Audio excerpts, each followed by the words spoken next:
जय प्रभु यीशु मसीह की। आप सबके सामने एक बार फिर से आई हूँ एक नए वचन को लेके, नए प्रकाशन को लेके। आप सबने जैसा कि द बुक ऑफ जेनेसिस में पढ़ा होगा, यानी कि उत्पत्ति की पहली पुस्तक जो बाइबल की पहली पुस्तक है, उसके अंदर एक वचन है 1:28 का, जहाँ पे लिखा है कि परमेश्वर ने कहा फलो फूलो और फैल जाओ।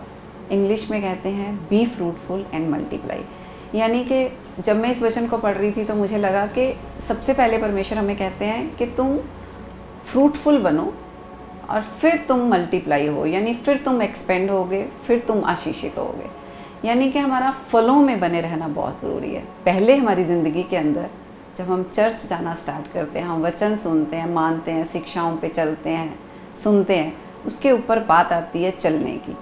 असली जो हमारी प्रैक्टिकल लाइफ आती है वो आती है चर्च के बाद, आफ्टर चर्च सर्विस, जब हम घर पे आ जाते हैं और जब हम दुनिया के अंदर घूमना शुरू करते हैं और दुनिया में हम विचरते हैं, तो आता है कि अब हमने वो फ्रूट्स दिखाने हैं, वो फलों के बारे में दिखाना है जिनके बारे में हम सीख के आए हैं, जिनके बारे में हम पढ़ के आए हैं, जिनके बारे में हम अपने पास्टर से सुन करके आए हैं। उन फलों के ऊपर, उन बातों के ऊपर चलना, यही इस वचन के अंदर परमेश्वर कहते हैं कि बी फ्रूटफुल एंड मल्टीप्लाई। जब तक तुम फ्रूटफुल नहीं होगे, जब तक तुम चलोगे नहीं, तब तक तुम अपनी ज़िंदगी में आशीष को नहीं देख पाओगे। अपनी ज़िंदगी में उन आशीषों को, उन बरकतों को देखने के लिए अब तुम्हारा फ्रूटफुल होना बहुत ज़रूरी है।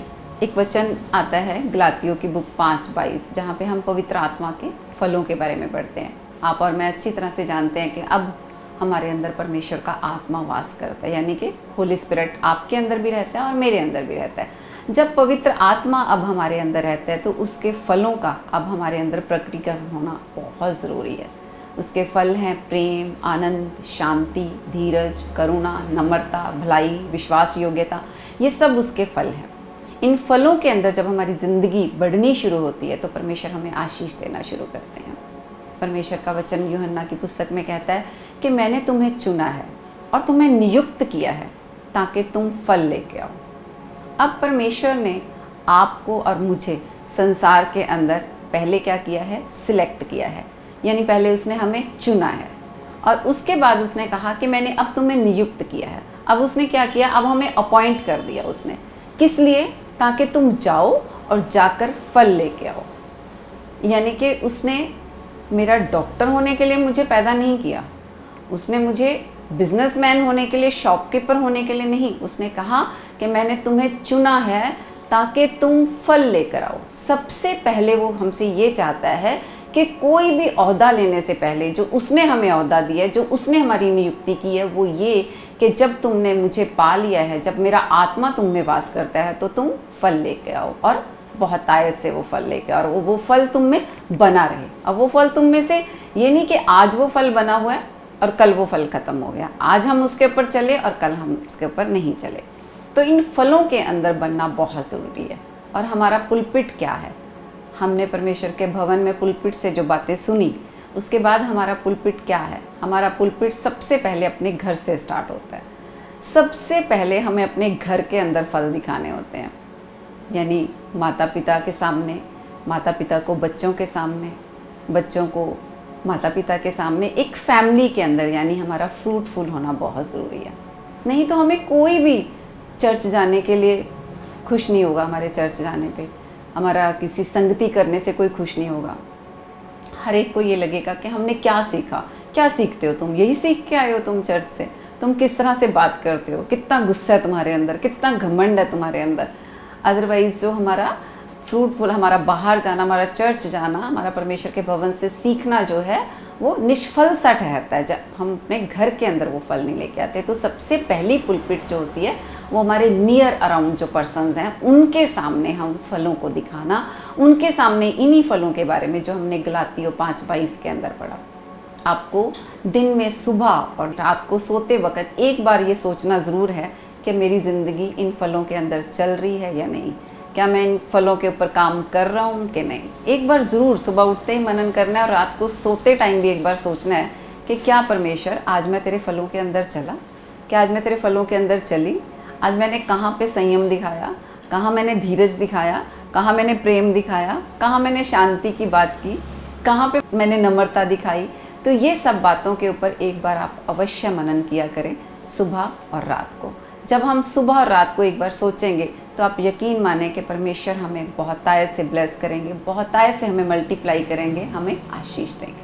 तो हम बहुत अच्छे थे इसलिए परमेश्वर ने हमें नहीं चुना, हम अच्छे नहीं थे इसलिए परमेश्वर ने हमें चुना। सबसे पहले हमने देखना है कि जिन आत्मा के फलों के बारे में हमने पढ़ा अभी, या जिनके बारे में आप सुन रहे हो, कि उन फलों में से पहला फल जो प्रेम है, क्या वो मेरे अंदर बना हुआ है? क्या मैं उस प्रेम में चलती हूँ? परमेश्वर के वचन में तो ये लिखा है कि परमेश्वर का राज्य प्रेम के अंदर है। यदि तुम्हारे अंदर प्रेम है तो समझो परमेश्वर वहाँ पे है। यानी कि हमारे अंदर, हमारे भाइयों के अंदर, हमारी फैमिली के अंदर अगर प्रेम है तो समझो वहाँ पे परमेश्वर भी है, और अगर प्रेम नहीं है तो वहाँ पे परमेश्वर भी नहीं है। मत्ती 5:14-16 परमेश्वर का वचन कहता है कि तुम जगत में ज्योति के समान हो, मतलब तुम जगत की ज्योति हो, तुम जगत की लाइट हो। अब वो लाइट जो हमारे अंदर परमेश्वर ने दी है, वो ज्योति अब जो मेरे और आपके अंदर प्रकाशमान है, क्या वो ज्योति दिखाई दे रही है अब औरों को या नहीं दिखाई दे रही? और वचन में लिखा है कि तुम्हारा उजाला अब मनुष्यों के सामने चमके, ताकि मेरे पिता की बढ़ाई हो, जो स्वर्ग में मेरा परमेश्वर है उसकी बढ़ाई हो। अब जो उजाला हमारे अंदर है मनुष्यों के सामने चमके, इसका मतलब आपको और मुझे दिन भर मनुष्यों के साथ तो रहना है ना, तो उन मनुष्यों के सामने हमारा उजाला चमकना चाहिए। यानी पहले जो मैंने आपको बोला कि पहले हमारी पुलपिट हमारा घर है, उसके बाद हम अपने कामों पे निकल जाएंगे। स्टूडेंट्स कॉलेज में निकल जाएंगे, स्कूल में निकल जाएंगे, बड़े लोग जो हैं वो अपने वर्क प्लेस में निकल जाएंगे, हर कोई अब दिन भर वो अपने अपने काम में निकल जाएगा। तो अब हमारा उजाला जो है वो मनुष्यों के सामने चमकना चाहिए, ताकि हमारे स्वर्गीय पिता की बढ़ाई हो। जैसे संसार के लोग बातें कर रहे हैं, जैसे संसार के स्टूडेंट्स चल रहे हैं, क्या वैसे स्टूडेंट्स को चलना चाहिए? क्या अब मैं बात कर रही हूँ उन बेटे और बेटियों से जो उन बच्चों के अंदर जाते हैं जो संसार के हैं, जो टीचर्स से झूठ बोलते हैं, जो स्कूल या कॉलेज बंक करके बाहर मूवीज़ देखने के लिए चले जाते हैं, पार्टीज़ के लिए चले जाते हैं। तो क्या एक जीसस को मानने वाले बच्चे को, एक क्रिश्चियन बच्चे को, जिसके अंदर वो फल है, जिसके अंदर परमेश्वर का आत्मा वास करता है, उसे वैसा चलना चाहिए या नहीं? अगर उसके अंदर वो फ्रूट उस टाइम वो डेवलप नहीं करेगा कि नहीं परमेश्वर मुझे तो झूठ नहीं बोलना, नहीं परमेश्वर मेरे अंदर तो तू वास करता है, नहीं परमेश्वर तेरा आत्मा मुझे देखता है, भले मेरे पेरेंट्स नहीं देखते लेकिन तू मुझे देख रहा है। यहाँ से हमारी शुरुआत होती है मनुष्यों को दिखाने की। मनुष्यों के सामने अब अदर्स बच्चों को लगना चाहिए कि आप वो बच्चे हो जिनके अंदर परमेश्वर के फल हैं। अब अदर स्टूडेंट्स को और टीचर को वो डिफरेंस दिखना चाहिए आपके अंदर और दूसरे बच्चों के अंदर। जो वो बच्चे कर रहे हैं वो आप कर रहे हो, अगर आप भी कर रहे हो तो आप सेम हो, कोई फ़र्क नहीं है आप में और उन बच्चों में जिनके अंदर परमेश्वर की ज्योति अभी नहीं है। लेकिन परमेश्वर कहता है कि तुम जगत की ज्योति हो। अब आप बुलाए गए हो ज्योति बनने के लिए, मैं बुलाई गई हूँ ज्योति बनने के लिए। अब अगर मैं भी सेम वैसी ही बातें करूँगी जैसे अदर मेरे प्रोफेशन के लोग करते हैं, तो फिर मुझ में और उनमें कोई डिफरेंस नहीं लगेगा। इसी तरह से अगर आप बिज़नेस के लिए बाहर निकलते हो, अब अदर लोग भी जो हैं वो भी 10 तरह के झूठ बोलते हैं, वो भी इतना हेरा फेरी करेंगी, वो भी कहाँ बैठते हैं और कहाँ पे वो फ़ोन पे बताते हैं कि मैं हूँ, अपने घर में गलत बताते हैं, वो अपनी वाइफ को रॉन्ग इन्फॉर्मेशन देते हैं, अपने पेरेंट्स को रॉन्ग इन्फॉर्मेशन देते हैं। जैसे संसार के लोग करते हैं वैसे ही अगर आप भी कर रहे हो, तो क्या आपके अंदर वो फल बने हुए हैं? क्या परमेश्वर ने हमें इसलिए नियुक्त किया है? उसने कहा कि मैंने तुम्हें चुना है, मैंने तुम्हें नियुक्त किया है ताकि तुम फल लेकर आओ और वो फल बना रहे, वो फल हर वक्त बना रहे। इस फल को आप कैसे बना के रखोगे? फर्स्ट मैंने आपसे बोला कि आपने ज़रूर सुबह मनन करना है, एक बार मेडिटेट करना है कि परमेश्वर क्या मैं तेरे फलों के अंदर चलता हूँ। गलातियों 5:22 तो आपने हमेशा याद रखना है। और फिर रात को सोचना है कि क्या परमेश्वर मैं दिन भर में तेरे फलों में चला हूँ। इसके लिए मैं एक सिंपल आपको बात बताऊँगी। एक बॉडी बिल्डर को, किसी भी एक्सरसाइज करने वाले को, जब वो रोज़ एक्सरसाइज करता है तो उसकी बॉडी वैसी ही बननी शुरू हो जाती है। इसी तरह से हमारा जीवन है। अगर आपसे ऐसा नहीं भी हो रहा, आपसे बार बार गलती हो रही है, फिर भी आपको लग रहा है अरे मैं ऐसा करना चाहता था लेकिन मैं वैसा कर नहीं पाया, मैं ऐसा कहना नहीं चाहती थी लेकिन ऐसा कह दिया, अभी भी मेरे अंदर संयम की कमी है, अभी मैं यहाँ पे संयम रख लेती तो अच्छा था, अभी मैं यहाँ धीरज रख लेती तो अच्छा था, यहाँ मैं थोड़ी सी नम्रता दिखा देती तो और अच्छा था। इनके ऊपर क्या करना पड़ेगा? मुझे और आपको इनके ऊपर प्रैक्टिस करनी पड़ेगी। मैं हमेशा कहती हूँ इसके लिए भी एक एक्सरसाइज होती है। ये भी कसरत है। ये कसरत यहाँ से करनी है हमने। ये कसरत बॉडी की कसरत नहीं है, ये मन में कसरत चलेगी कि नहीं परमेश्वर मुझे ऐसा नहीं करना, आज मुझसे ये गलती हो गई, कल मैं ऐसा नहीं करूँगी, दोबारा मुझे ये अपॉर्चुनिटी मिल गई तो मैं संयम ज़रूर दिखाऊंगी, तो मैं ऐसे उलट पलट के जवाब नहीं दूंगी, तो मैं झगड़ा नहीं करूँगी, तो मैं झूठ नहीं बोलूँगी। जब हम ये कसरत रोज़ अपनी करनी शुरू करेंगे तो आप यकीन मानिए ये आपका और मेरा स्वभाव बनना शुरू हो जाएगा। अब ये हमारे स्वभाव के अंदर ही आ जाएगा और फिर हमें कसरत भी करने की ज़रूरत नहीं पड़ेगी। एक दिन ये हमारा नेचर बन जाएगा, हमारी नेचर का पार्ट बन जाएगा।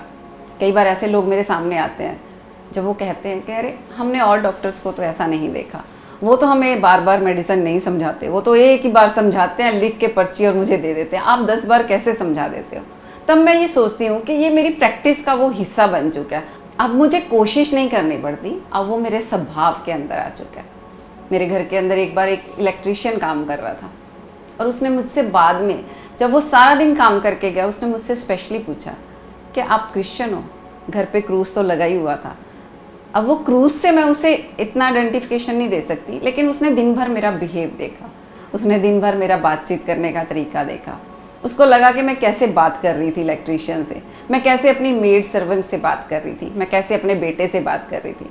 उस बिहेव से वो मुझे जाते हुए ये बातें बोल के गया कि मैडम मैंने ऐसे लोग नहीं देखे, आपके अंदर एक अजीब सी शांति और एक अजीब सी नम्रता थी। ये सब कुछ मैंने बना बनाया, मैं इनबिल्ट ऐसे ही नहीं थी, मैं बचपन से ऐसी पैदा नहीं हुई थी, मेरे अंदर बहुत खामियां थी, बहुत गलतियां थी, लेकिन मैंने इन चीज़ों को सीखा, इन फलों के ऊपर मैंने भी मनन किया और उन फलों के ऊपर चल करके मैं आज आपको ये सिखाने की कोशिश कर पा रही हूँ। एक लंबा समय लगता है हमें इन फलों की प्रैक्टिस करने में और इनको अपनी आदतों के अंदर शामिल करने में। पहले भी हम गाली देते थे और अगर आज भी हम गाली देते हैं, पहले भी हम चोरियां करते थे और अगर आज भी हम चोरी करते हैं, पहले भी व्यभिचार की आदत थी, आज भी गलत बातें देखने की आदत है, तो हम एक ट्रू क्रिश्चियन नहीं है, हम एक फलों से भरे हुए क्रिश्चियन नहीं है। आपको पता है परमेश्वर ने एक जगह पे अंजीर के पेड़ से बोला कि तू अब सूख जा। क्यों बोला अंजीर के पेड़ को परमेश्वर ने सूख जाने के लिए? क्योंकि वो फल लगने का समय हो चुका था, कई साल हो चुके थे और उसमें अभी भी फल नहीं दिख रहा था और परमेश्वर ने उसे बोला तू सूख जा।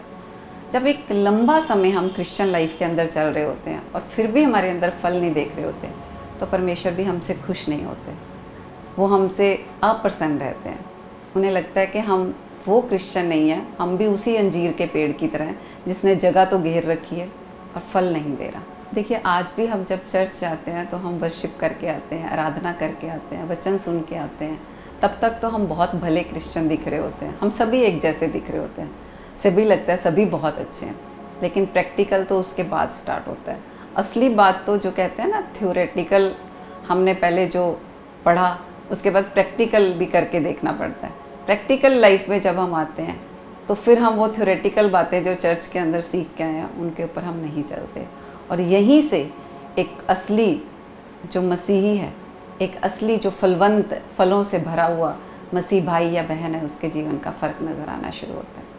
तो आइए हम इन चीज़ों के ऊपर भी बढ़ने की कोशिश करें, इन चीज़ों के ऊपर चलने की कोशिश करें, ताकि हमारा जीवन जो है, हमारा उजाला जो है, हमारी लाइट जो है वो औरों के सामने चमके। कई बार छोटी छोटी बातें होती हैं जो मैं आम डेली रूटीन के अंदर देखती हूँ कि बच्चे जो होते हैं वैसे ही मोबाइल्स के साथ लगे रहते हैं, वैसे ही टिकटॉक, वैसे ही वीडियोस बना रहे होते हैं, वैसे ही वो भी अपना, उनका भी वही रॉन्ग एटीट्यूड, वही गाने सुनना, वही सब कुछ होता है। लेकिन उनके अंदर और जो दूसरे बच्चे बैठे होते हैं उनके अंदर हमें कभी भी कोई डिफरेंस नहीं दिखाई दे रहा होता। उस बच्चे के हाथों में भी उतने घंटे मोबाइल है और एक मसीह बच्चे के हाथों में भी उतने घंटे मोबाइल रहता है। तो आप अपना तरीका, अपना चाल चलन बदलें। चलिए अब मैं एक और फल नम्रता के बारे में बात करती हूँ। एक बार एक औरत थी जो चर्च जाती थी लगातार, ये एक रियल स्टोरी मैं आपको बता रही हूँ। उसे बेबी ब्लेसिंग चाहिए थी, उसके बेबी नहीं हो रहा था और वो बहुत ही प्रार्थना करवाती थी, वचन पढ़ती थी, चलती थी, कभी मिस नहीं करती थी चर्च आना। और वो दिखने से तो वो कपल ऐसा लगता था कि हाँ कोई जीवन में उनके अंदर कमी नहीं है और पता नहीं परमेश्वर उन्हें क्यों नहीं ब्लेस कर रहा। लेकिन क्या आप जानते हैं, अगर आप उसे अपने घर के अंदर देखेंगे तो उसके अंदर नम्रता की बहुत कमी थी। उसने अपने सास ससुर, अपने माता पिता के साथ कभी भी सही बिहेव नहीं किया था। उसका इतना गलत रॉन्ग एटीट्यूड था अपने बड़ों के प्रति, जिससे वो एक बेबी ब्लेसिंग नहीं ले पा रही थी, क्योंकि नम्रता की कमी, क्योंकि प्रेम की कमी। आप अपने बड़ों के मुंह से वो आशीष ही नहीं निकलवा पा रहे हो जो परमेश्वर आपको देना चाहता है। याद रखिए, जब आपके अंदर फल होंगे तो बड़ों के मुंह से एक ब्लेसिंग का वर्ड रिलीज़ होता है। और कई बार आपकी प्रार्थनाएं वो काम नहीं करती, आपकी आराधना वो काम नहीं करती, आपका वचन पढ़ना वो काम नहीं करता, जितना कि आपका वो फ्रूटफुल होना, वो फलदायक होना सामने वाले के मुंह से एक ब्लेसिंग का वर्ड रिलीज़ करवा देता है और आप उसी से ब्लेस हो जाते हैं। जब उसको उसकी ये कमी के बारे में बताया गया कि तू सिर्फ अपने बड़ों के मुंह से आशीष निकलवा, तो उनके सामने इतनी हम्बल रहे, इतनी फ्रूटफुल रहे, इतना प्रेम उन्हें दिखा अपने माता पिता जैसा, वो तुझे एक ब्लेसिंग वर्ड बोलेंगे कि जा तू फलवंत हो, और उसी से तू फ्रूटफुल हो जाएगी, उसी से तू फलवंत हो जाए, उसी से तेरे को बेटा या बेटी जो भी तुझे चाहिए वो मिलेगा। ऐसी बहुत सी छोटी छोटी बातें होती हैं जो हमारे फ्रूट्स के कारण कई बार हमें नहीं मिल रही होती। बहुत ज़्यादा निंदा, बहुत ज़्यादा चुगली, बहुत ज़्यादा कपट भरी बातें जो हम करते हैं, उससे भी हम अपनी ज़िंदगी के अंदर उन आशीषों को रोक देते हैं। जो परमेश्वर हमें देना चाहता है वो नहीं दे पाता, क्योंकि जो हम अकेले में हैं वो हमें प्रभु चेक करता है। सबके सामने तो सब बहुत अच्छे बनते हैं, लेकिन क्या अकेले में परमेश्वर का आत्मा हमें नहीं देखता और नहीं सुनता? हम फ़ोन पे किस तरह की बातें कर रहे हैं, किस तरह की चुगलियाँ कर रहे हैं, किस तरह किसी की लेग पुलिंग कर रहे हैं, क्या वो परमेश्वर हमें नहीं देखता? जब ये फलों की कमी होती है, ये फ्रूटफुल हम नहीं होते, तो इस कारण से परमेश्वर का हाथ हमारी तरफ बढ़ने से रुका रहता है। इसी तरह से एक और फ्रूट है आनंद। कोई भी बात आपके आनंद को ना चुराने पाए। अब हम पहला शमूएल में जब हम पढ़ते हैं हन्ना के बारे में, हन्ना की प्रार्थनाओं को सबने पढ़ा है कि वो बहुत बेबी ना होने के कारण वो टेंशन में रहती थी, बहुत चिढ़ती थी, बहुत कुटती थी, भवन जाना वो बंद नहीं करती थी, प्रार्थना में जाना वो बंद नहीं करती थी, लेकिन उसे बेबी की ब्लेसिंग नहीं मिल रही थी। वो एक दिन प्रार्थना कर रही होती है, और जब वो कॉन्टिन्यूस प्रार्थना कर रही होती है, बोल बोल के, गिड़गिड़ा के, बड़ बाइबल के अंदर लिखा है कि वो बड़ा रही होती है, लगातार प्रार्थना कर रही होती है, तो एली याजक वो उसकी प्रार्थना को सुनता है और वो उसे कहता है क्या तू नशा करके आई है? वो एक तरह से उसे डांटता है, लेकिन वो उसे कहती है कि नहीं प्रभु के दास, मैंने कोई नशा नहीं किया, मैं तो बच्चा ना होने के कारण परमेश्वर के आगे अपनी विनतियाँ रख रही हूँ, रो रही हूँ, मांग रही हूँ, गिड़गिड़ा रही हूँ परमेश्वर के आगे। यहाँ पे आप एक बात देखिए कि एली उसे ब्लेस करता है। वो कहता है कि हाँ, इस्राएल का परमेश्वर तुझे मन चाहा फल दे, जा आज के बाद तू परमेश्वर तुझे ब्लेस करेगा। एक बात आप यहाँ पे देखिए कि हन्ना यहाँ पे उसकी बात को सुन के ऑफेंड नहीं होती, वो बुरा नहीं मनाती। वो परमेश्वर के भवन में तो बैठी है, लेकिन बहुत हम्बल होके बैठी है, इतनी हम्बल होके बैठी है कि जब परमेश्वर का वो दास उसे डांटता भी है तो भी वो उसको बहुत ही नम्र रिप्लाई देती है, एक हम्बल रिप्लाई करती है, और इस कारण से भी वो दास उसे ब्लेस करता है। और उसके बाद लिखा है उसका चेहरा कभी उदास ना हुआ, वो आनंदित हुई, और उसके बाद उसे नेक्स्ट ईयर जो है उसे शमूएल पैदा हुआ। यानी कि उसके अंदर तब तक इतनी नम्रता, इतनी दीनता, इतनी हम्बल वो हो चुकी थी कि परमेश्वर ने एक मिनट भी नहीं लगा, जब वो भवन के अंदर गई तो कुछ पलों के अंदर वो आशीष को लेके अपने घर पे वापस आती है। तो एक नम्रता भी जो होती है वो हमें बहुत ही ज़्यादा हमें ऊंचा करती है, हमें आगे बढ़ाती है। आगे भी हम पढ़ेंगे तो लिखा कि हन्ना की दीनता, हन्ना के नम्र होने के कारण परमेश्वर ने उसे ऊंचा किया। मरियम भी यही कहती है कि परमेश्वर ने मेरी दीनता के ऊपर दृष्टि की। प्रभु का वचन कहता है कि वो नम्र को पृथ्वी का अधिकारी बनाएगा, यानी नम्र बंदे को, एक हम्बल बंदे को वो पोजेशंस देता है। तो परमेश्वर का वचन ये कहता है कि परमेश्वर घमंडियों का विरोध करता है, और स्वर्ग के राज्य के अंदर घमंडी कभी प्रवेश ना करने पाएगा।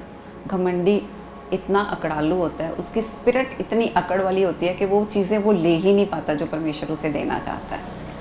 जो परमेश्वर उसे ब्लेस करना चाहता है वो नहीं ले पाता, अपनी अकड़, अपने घमंड, अपनी ईगो के कारण।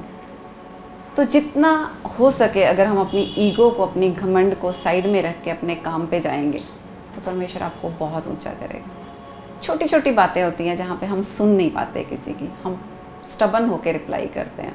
हमें लगता है हम क्यों सुने, हमारा सीनियर हमसे कुछ कह रहा है हम क्यों सुने, हमसे बड़े ने कह दिया क्यों सुने, बराबर वाले ने कह दिया क्यों सुने। लेकिन मैंने अपने जीवन के अंदर बहुत बार देखा है, अगर करोड़पति लखपति लोग हैं, अगर आप उनको ध्यान से चेक करेंगे वो अंदर से बहुत हम्बल होते हैं। यकीन ही नहीं होता कई बार कि वो इतने हम्बल हो सकते हैं, और तभी परमेश्वर उन्हें ऊंचा करता है। नीति वचन में लिखा है कि यहोवा का भय मानने से, नम्रता रखने से वो तुम्हें महिमा, धन, आदर सब कुछ देता है। यानी कि अगर हमारे अंदर परमेश्वर का डर होगा तभी तो हम नम्र होंगे ना। परमेश्वर का डर जब हमारे अंदर हम नम्र होते हैं, वो हमें अधिकारी बनाता है, वो हमें पोजेशंस देता है, वो हमें ऊंचा करता है, वो हमें रुतबे देता है, वो हमें पोजीशंस देता है, वो हमें उस लेवल तक पहुंचाता है जिस लेवल तक देखने के बाद लोग एग्जाम्पल देते हैं हमारी कि हाँ वो एग्जाम्पल सही में होने चाहिए। वो एग्जाम्पल से लोगों को पता चलना चाहिए कि इसने अपने आप को, इसकी नम्रता ने इसे ऊंचा किया, इसकी हम्बलनेस के कारण ये ऊंचा किया गया। लिखा है विनाश से पहले घमंड आता है। यानी अगर आप बहुत घमंडी हो रहे हो तो आप समझ जाओ कि बहुत जल्दी आपका डाउनफॉल आने वाला है। आपको लग रहा है आज बड़ा अच्छा लग रहा है कि मेरे पास सारी चीज़ें हैं, मेरे पास सब कुछ है, हो तो जाओ आप घमंडी थोड़ी देर के लिए, लेकिन वचन कभी झूठा नहीं होगा। लिखा हुआ है कि विनाश से पहले घमंड आता है, तो वो विनाश देखने के लिए भी रेडी रहो, वो डाउनफॉल अपनी ज़िंदगी में देखने के लिए भी रेडी रहो।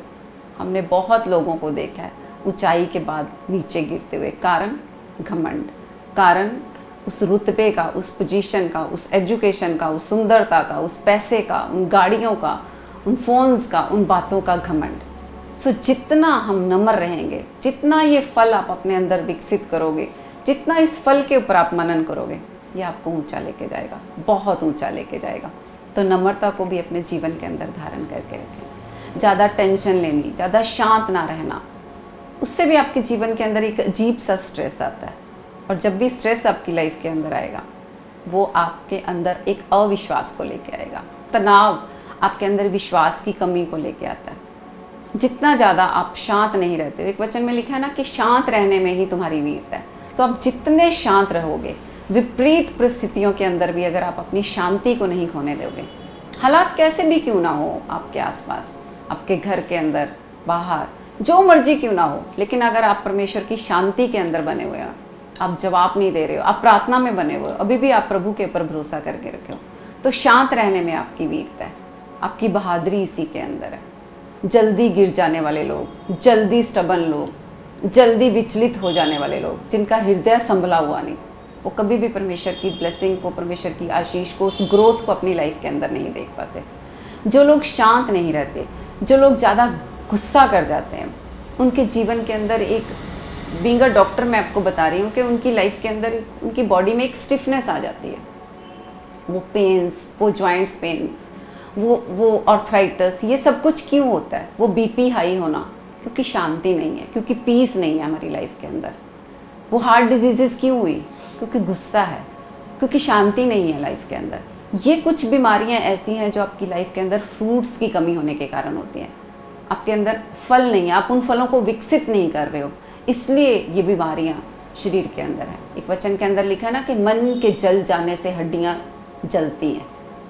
क्यों मन का जलना? ईर्ष्या, जेलसी, किसी दूसरे को देख के, किसी की बढ़ोतरी को देख के जेलसी करनी, किसी और को देख के ईर्ष्या करनी। वो ईर्ष्या के कारण यूरिक एसिड बढ़ सकता है, उस ईर्ष्या के कारण आर्थराइटिस आ सकता है, उस ईर्ष्या के कारण आपका सर्वाइकल पेन बढ़ सकता है, आपका हेडेक बढ़ सकता है। इस कारण से भी ये बीमारियां आते हैं। क्यों? कई बार डॉक्टर्स कहते हैं कि आप बहुत टेंशन लेते हो, इस कारण से आपको ये बीमारी हुई है। वो टेंशन क्यों लोग लेते हैं? क्योंकि संसार के अंदर लिप्त रहते हैं, क्योंकि संसार की बातें उनके मन में बहुत प्रभाव लेके आती हैं। लेकिन वचन कहता है कि तू व्याकुल ना, तेरा मन व्याकुल ना हो। आपने व्याकुलता नहीं रखनी, आपने शांति लेके आनी। जो मर्जी संसार में हो रहा हो, आपके अंदर परमेश्वर की शांति होनी चाहिए। आप प्रार्थना में होने चाहिए, आप वचन में होने चाहिए, आप मनन करते हुए होने चाहिए, आप परमेश्वर के और नज़दीक जाने चाहिए। परमेश्वर आप सबको ब्लेस करें इन वचनों के द्वारा, इन शिक्षा के द्वारा। मैं विश्वास करती हूँ कि आपके जीवन के अंदर परमेश्वर काम कर रहे हैं। तो जितना ज़्यादा हम परमेश्वर की नॉलेज में बढ़ते जाएंगे, जितनी ज़्यादा हमें वचनों की नॉलेज होती चली जाएगी, उतना ही आप डिलीवरेंस में बढ़ोगे। वचन कहता है ना कि मेरा ज्ञान ना होने के कारण मेरी प्रजा नाश हो रही है। जितना ज़्यादा आपको परमेश्वर के ज्ञान में आप बढ़ते जाओगे, जितना आप उसके वचनों में बढ़ते जाओगे, उतना ही आप छुटकारे में बढ़ते चले जाओगे। परमेश्वर ने हमें जो फ्रूट्स दिए हैं, जो बातें दी हैं, वो उसने अपनी ग्लोरी, अपनी महिमा को दिखाने के लिए दिए हैं। परमेश्वर अपनी महिमा को, अपने किंगडम को एस्टेब्लिश करना चाहता है। कहाँ पे? क्या सिर्फ स्वर्ग के अंदर? नहीं, वो स्वर्ग का राज्य हमने नीचे उतारना है।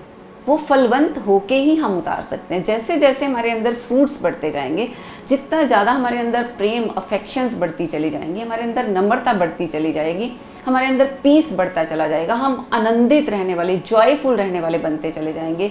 जितने ज़्यादा हम फ्रूटफुल होते चले जाएंगे, उतना ही गॉड का किंगडम, यीशु मसीह का राज्य, यीशु मसीह का स्वर्ग जो है वो धरती पे उतरता चला जाएगा। उतने ही ज़्यादा आप आशीषित होते जाओगे, उतनी ही मैं आशीषित होती जाऊंगी।